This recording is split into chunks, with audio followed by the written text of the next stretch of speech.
Obədya Peyğəmbərin kitabı. Bu, Obədyaya zahir olan röyadır. Pərverdigar Rəbb Edom barəsində belə deyir.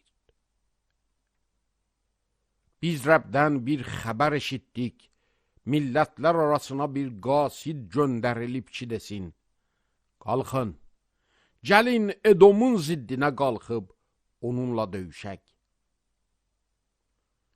Bax, mən səni millətlər arasında kiçik edəcəyəm, hamı sənə xor baxacaq. Ey sən, qaya çatlaqlarında məskən salan, evini ucalarda quran, ürəyinin təkəbbürü səni aldadıb, qəlbində deyirsən, kim məni yerə yıxa bilər? Rəbb buyurur, sən qartal kimi yuxarı uçasan da, yuvanı ulduzlar arasında qurasan da, mən səni oradan yerə yıxacağam. Əgər gecə yanına oğrular və həramirər gərsəydilər, necə həlak olardın? Məgər ancaq öz istədikləri qədər oğurlamazdılar. Bağına üzüm yığanlar gəlsəydilər, məgər bir neçə salxımı buraxmazdılar. İsunun hər şeyi necə talan ediləcək, gizli xəzinələri aşkara çıxarılacaq. Səninlə əhd bağlayanların hamısı səni ölkəndən qovacaqlar, müttəfiqlərin səni aldadıb məğlub edəcəklər, səninlə çörək yiyənlər sənə tələ quracaqlar, heç kəs də bunu anlamayacaq. Rəbb buyurur, məgər o gün Edomun hikmətli adamlarını, İsu dağındakı düşüncəliləri məhv etməyəcəyəm. O vaxt, ey Teyman, igid adamların elə qorxuya düşəcək ki, İsu dağlarının hər sakini qırğında öldürüləcək. Qardaşın Yəquba etdiyin qəddarlığa görə, sən xəcalət içində qalacaqsan, əbədə kimi kəsiləcəksən.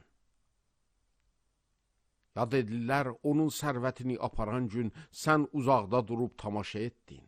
Əcnəblər onun şəhər dərvazalarından girib Orşəlim üçün püşk atan gün, sən də onlardan biri kimi rəftar etdin. Qardaşlarının bədbəxtlik günündən zövq alma. Yahuda nəslinin həlak olduqları gün sevinmə.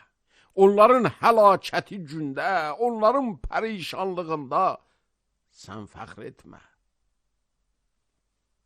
Xalqımın müsibət günündə onların şəhər dərvazalarından girməyin.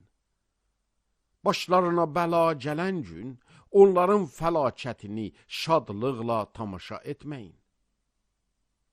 Başlarına bəla gələn gün onların malına əl uzatmayın. Qaçan Yahuda övladlarını öldürmək üçün yol ayrımcında dayanmayın. O əzablı gün qurtulanları düşmənə təslim etməyin.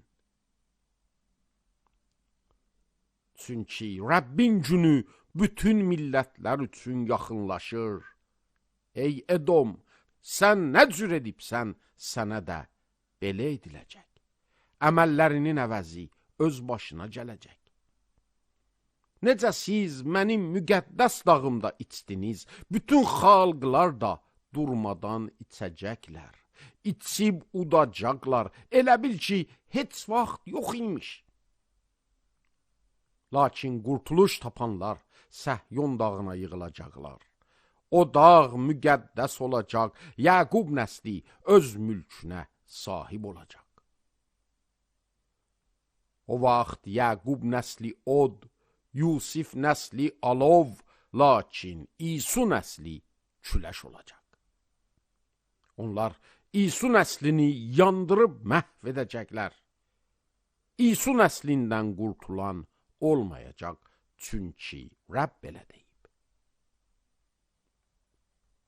Negev sakinləri İsu dağını, Hamar bölgədə yaşayanlar Filistinlərin bölgəsini, onlar Efraimlə Samirə zəmilərini, Benyaminlilər də Gileadı alacaqlar.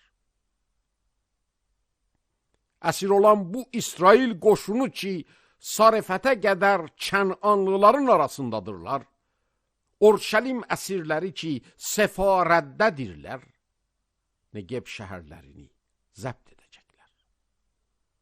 Xalqı qurtaranlar Səhyon dağına çıxıb İsu dağına hökm edəcəklər və məmləkət Rəbbin olacaqdır.